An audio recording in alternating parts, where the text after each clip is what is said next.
ব্যবসায়ীকে অপহরণ এবং মুক্তিপণ দাবির মতো গুরুতর অভিযোগে গ্রেফতার হয়েছেন বারাসাতের তৃণমূল কাউন্সিলর। আর সেই তদন্তেই উঠে এসেছে চাঞ্চল্যকর তথ্য। সিআইডি সূত্রে দাবি শুধু 2024 নয়, 2022 ও 23 সালেও অপহরণ করা হয়েছিল ত্রিপুরার ব্যবসায়ীকে। মুক্তিপণ হিসেবে আদায় করা হয় 9 কোটি 25 লক্ষ টাকা।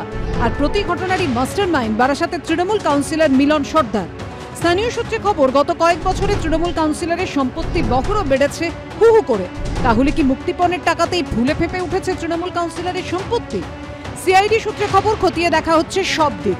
সূত্রের দাবি, কয়েক মাস আগে বারাসাতে নিবেদিতা পল্লীতে 50 লক্ষ টাকা দিয়ে এই বাড়িটি কিনে মেস ভাড়া দেন তৃণমূল কাউন্সিলর।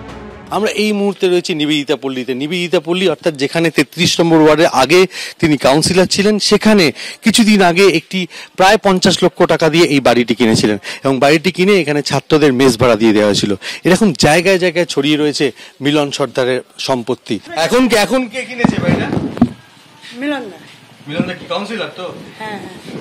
আচ্ছা, তুমি এখানে কাজ করো? কে থাকে এখানে? এখানে সব কলেজের ছেলেরা থাকে। গত ক বছরে কি অনেক প্রপার্টি করেছে? হ্যাঁ, অনেক প্রপার্টি করেছে। লোকের মুখে তো অনেক কিছু শুনি, আবার অনেক কিছু দেখিও। কি দেখেছো? বাড়ির পাশেও একটা এরকম একটা প্রপার্টি আছে। এবার শুনছি নাকি এই পাশেরটা নাকি নিয়ে নিচ্ছে, এখনো পর্যন্ত সঠিক না।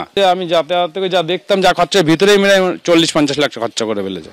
কিন্তু আগে দুবার অপহৃত হলেও কেন পুলিশের কাছে কোনো অভিযোগ দায়ের করেননি ওই ব্যবসায়ী? কেন বারবার একই ব্যবসায়ীকে অপহরণ? খতিয়ে দেখছে সিআইডি।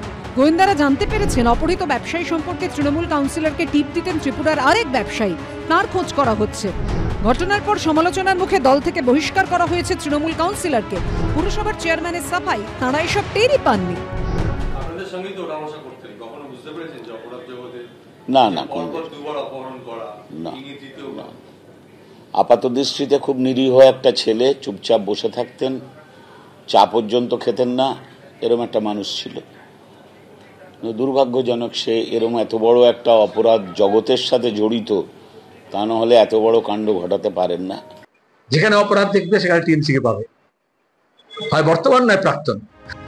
এই ঘটনার সঙ্গে আর কেউ জড়িত কিনা খতিয়ে দেখছে সিআইডি। ময়ূর ঠাকুর চক্রবর্তী, সমীরণ পাল ও রাজীব চৌধুরীর রিপোর্ট, এবিপি আনন্দ।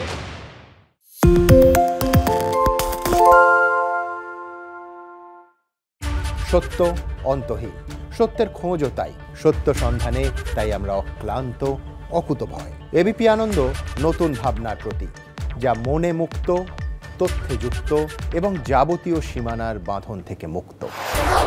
সীমা না শব্দটির মধ্যে লুকিয়ে আছে মানা শব্দটি, যেন চোখ রাঙানি এক অদৃশ্য ব্যানাজার, যা আটকে রাখে আমাদের এক ছোট্ট গণ্ডির মধ্যে।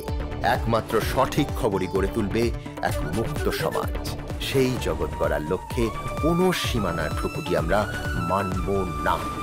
এবিপি আনন্দ এগিয়ে থাকে, এগিয়ে রাখে।